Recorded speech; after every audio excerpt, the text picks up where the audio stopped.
Okay, आज का हमारा टॉपिक है एनाल्जेसिक सिस्टम।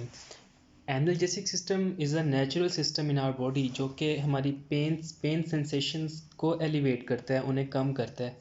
तो इसके तीन कंपोनेंट्स होते हैं। हम तीनों कंपोनेंट्स को बारी बारी देखते हैं।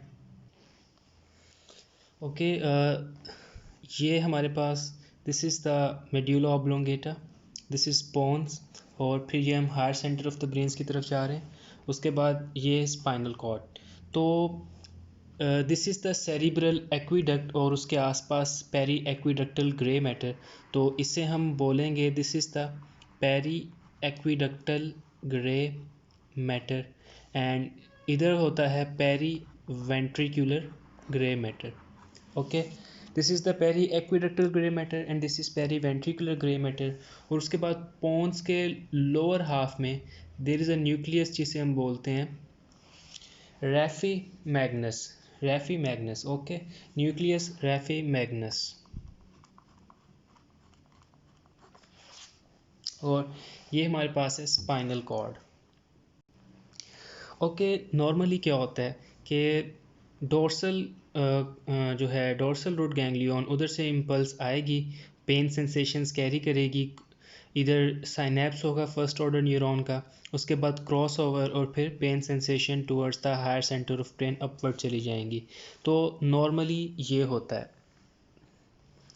ओके, अब एनाल्जेसिक सिस्टम में क्या होगा, इसके तीन कंपोनेंट्स हैं जिसमें फर्स्ट ऑर्डर न्यूरॉन पैरावेंट्रिकुलर या पेरी एक्विडक्टल ग्रे मैटर से अराइज करेगा, या वो पेरी एक्विडक्टल से अराइज करेगा या वो पेरी वेंट्रिकुलर ग्रे मैटर से अराइज करेगा। उसके बाद it will descend down into the nucleus raphe magnus से थर्ड ऑर्डर न्यूरॉन जो निकलेगा वो डाउनवर्ड डिसेंड करेगा, और इधर इधर एक छोटा सा साइनेप्स बनेगा, और ये साइनेप्स डायरेक्टली इस पाथवे को इनहिबिट कर देगा जहाँ से पेन सेंसेशन कैरी हो रही हैं। मतलब पेन सेंसेशन जहाँ से स्पाइनल कॉर्ड में एंटर हो रही हैं उस एंट्री को ही ब्लॉक कर देगा। तो ये इसके तीन कंपोनेंट्स हो गए। पहला कंपोनेंट पेरी एक्विडक्टल या पेरी वेंट्रिकुलर ग्रे मैटर होगा, दूसरा कंपोनेंट न्यूक्लियस रैफी मैग्नस होगा, and third component will be a blockage synapse जो कि dorsal horn of the spinal cord में बन रहा है, जो कि पेन इम्पल्सिस जहाँ पे एंटर हो रही हैं उस एंट्री के साइनेप्स को ही ब्लॉक कर देता है। ओके, अब हम इनके न्यूरोट्रांसमीटर्स देख लेते हैं। तो जो पहला कंपोनेंट जो कि आ रहा है पेरी एक्विडक्टल या पेरी वेंट्रिकुलर ग्रे मैटर से, तो वो पहला कंपोनेंट वो इनकेफेलिन सिक्रीट करेगा। Enkephalin is the neurotransmitter for this first component. उसके बाद जब वो न्यूक्लियस रैफी मैग्नस में आया है, तो न्यूक्लियस रैफी मैग्नस से जो सेकेंड ऑर्डर न्यूरॉन निकलेगा, it will secrete serotonin right here. ठीक है, तो यहाँ पे सेरोटोनिन सिक्रीट होगा, तो सेकंड कंपोनेंट जो है उसका neurotransmitter is serotonin, and third one जो ये छोटा सा साइनेप्स इधर बन रहा है वो भी एनकेफेलिन रिलीज़ करेगा। तो हेयर इनकेफेलिन और यहाँ पे दिस इज़ सेरोटोनिन। तो these are the neurotransmitters and this is the analgesic pathway जिसके थ्रू ब्रेन जो हमारी पेन सेंसेशंस हैं उन्हें एलिवेट करता है, उन्हें कम करता है। ओके, अब हम देखते हैं कि ओपिएट सिस्टम क्या है।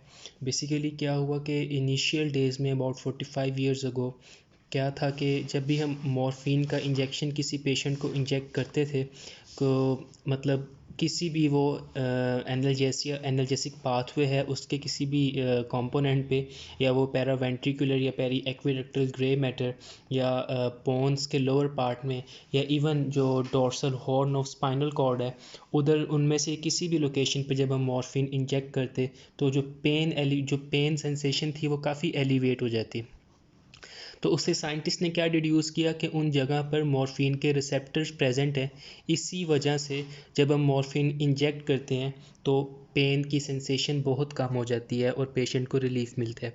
तो ये तो आर्टिफिशली था जब हम मॉर्फिन इंड्यूस कर रहे हैं।